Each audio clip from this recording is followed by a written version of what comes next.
இலங்கையின் 2026ஆம் ஆண்டு வரவு செலவு திட்டத்தின் கீழ் வடக்கு கிழக்கு மற்றும் நாடு முழுவதும் உள்ள குறைந்த வருமானம் பெறும் குடும்பங்களுக்காக 31,318 புதிய வீடுகளை நிர்மாணிக்கும் தேசிய வேலை திட்டம் எதிர்வரும் 16ஆம் தேதி யாழ்ப்பாணத்தில் ஆரம்பித்து வைக்கப்படவுள்ளது.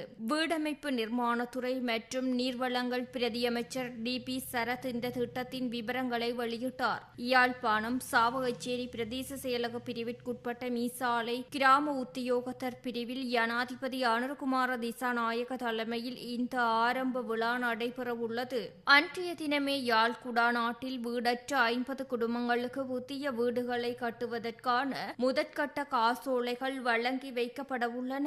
வடக்கு மற்றும் கிழக்கில் யுத்தத்தினால் இடம்பெயர்ந்த மக்களுக்காக முதற்கட்ட 2500 வீடுகள் கட்டப்படும். ஒவ்வொரு வீட்டிற்கும் 2 மில்லியன் ரூபாய் நிதி ஒதுக்கீடு செய்யப்பட்டுள்ளது. இது 3 தவணைகளாக வழங்கப்படும். குறைந்த வருமானம் பெறும் குடும்பங்களுக்காக நாடு முழுவதும் அனைத்து மாவட்டங்களையும் உள்ளடக்கிய வகையில் 13,347 வீடுகள் நிர்மாணிக்கப்படவுள்ளன.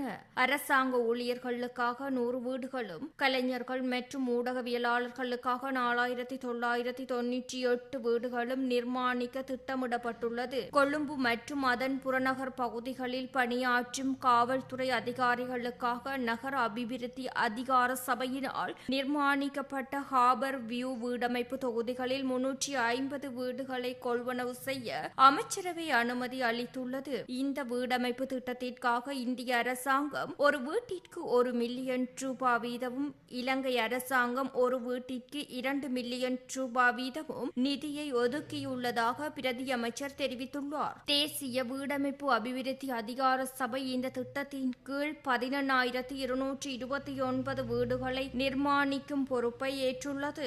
இதேவேளை டிட்வா சூறாவளியினால் சேதமடைந்த வீடுகளுக்கான புனரமைப்பு பணிகள் இந்த திட்டத்திற்கு இணையாக தனியாக முன்னெடுக்கப்பட்டு வருவதாகவும் அவர் மேலும் குறிப்பிட்டார்.